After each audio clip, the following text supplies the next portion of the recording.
Hi guys, welcome back to my channel Bengali recipe with Anupama. তো আমি আবার একটা নতুন রেসিপি নিয়ে তোমাদের কাছে চলে এসেছি। তো আজকে আমি তৈরি করব ভাপা ইলিশ। তো তোমরা রেসিপিটা চটপট দেখে নাও আর স্কিপ না করে দেখো। তো দেখো, ফার্স্টে আমি কালো সর্ষে ভিজিয়ে রেখেছিলাম। তো এবার সেই কালো সর্ষে লঙ্কা দিয়ে, কাঁচা লঙ্কা দিয়ে আমি বেটে নিলাম। তো এবার একটা ছাঁকনি নেব। তো এবার সেখানে আমি এটা ভালো করে ছেঁকে নেব। নইলে ছেঁকে না নিলে কী হয় বলো তো, ভালো করে ছেঁকে না নিলে তাহলে কালো কালো দানাগুলো থেকেই যায়। তো আমি ছেঁকে নিয়েছি। আর এখানে সবথেকে দরকারি জিনিস সেটা ইলিশ মাছ, সেটা তো লাগবেই, সেটা সবথেকে ইম্পর্টেন্ট জিনিস। তো ইলিশ নিয়েছি, আর ইলিশটা খুব টেস্টি ছিল। তো তোমরা দেখো, এবার আমি প্রসেসটা শুরু করব। ইলিশটা ভালো করে মাখিয়ে কীভাবে রাখবো তোমরা দেখো। তো ফার্স্টে আমি নুন দিয়ে দিচ্ছি।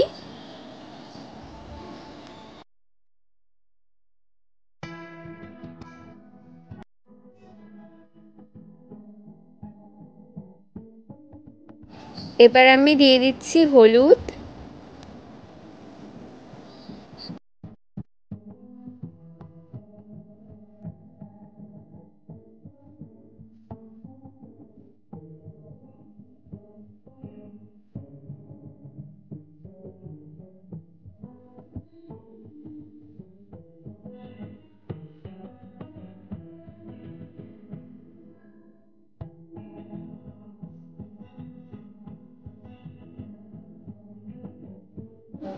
এবার দিয়ে দিচ্ছি নারকেল কোড়া, যেটা একদমই লাগবে এখানে।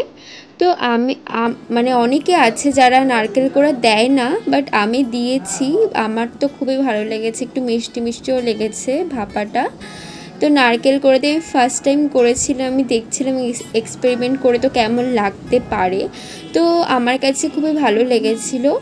তোমরা একদিন অবশ্যই নারকেল কোড়া দিয়ে ট্রাই করো। অনেকে হয়তো ইউজ করে, বাট বেশিরভাগই মানুষ দেখি সর্ষে বাটা দিয়েই করে, নারকেল কোড়াটা ইউজ করে না। তো ভাপাতে আমি নারকেল কোড়া দিয়েছি সামান্য পরিমাণে। তো সামান্য পরিমাণে দিলে অতটা বোঝা যায় না। তো এরমভাবে তোমরা করতে পারো একদিন ট্রাই। আশা করি তোমাদের খুব ভালো লাগবে। আমার তো খুবই ভালো লেগেছিলো, একটু মিষ্টি মিষ্টি হয়েছিল, ঝাল ঝাল। ওই জন্যই তোমাদেরকে বললাম। আমি এটা এক্সপেরিমেন্ট করে তবেই তোমাদেরকে জানাচ্ছি। তো দেখো, আমি ভালো করে মাখিয়ে নিয়েছি।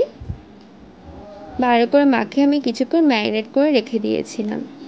এবার আমি ম্যারিনেট করার পর, আমি ধরো ওই 15 মিনিট ম্যারিনেট করে রেখেছিলাম, তারপরে আমি এবার সর্ষের তেল দিয়ে দিচ্ছি। তো বেশি করে সর্ষের তেলটা দিলে কি হয় বলো তো, ঝাঁঝ একটা গন্ধ বেরোয়, সেটা ভালো লাগে আর খেতেও ভালো লাগে। একটু বেশি করে সর্ষের তেল দেওয়ার চেষ্টা করবে ভাপা হলে। সর্ষের তেলটা দিলে একটা ঝাঁঝালো টেস্ট হয়, বেশ ভালো লাগে সেটা। তো আর দিয়ে দিচ্ছি চেরা কাঁচা লঙ্কা। যারা একটু লঙ্কা খেতে বেশি ভালোবাসো তারা কাঁচা লঙ্কা বেশি করে দিও, আমরা যেমন অনেকটাই দিয়েছি। আর প্লিজ তোমরা আমার চ্যানেলটিকে সাবস্ক্রাইব করো, প্লিজ প্লিজ, তোমাদের কাছে রিকোয়েস্ট করছি। তোমাদের রেসিপিগুলো দিচ্ছি, আর তোমার রেসিপিগুলো অবশ্যই ফলো করো। আর ভালো লাগলে আমাকে প্লিজ কমেন্ট করো। তোমরা আমার একটু পাশে থেকো বন্ধুরা।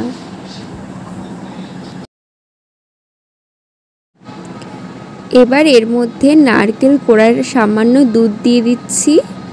দুধটা দিলে আরও একটু টেস্ট বাড়ে, তো একটু দিয়ে দিচ্ছি, খুবই অল্প পরিমাণে।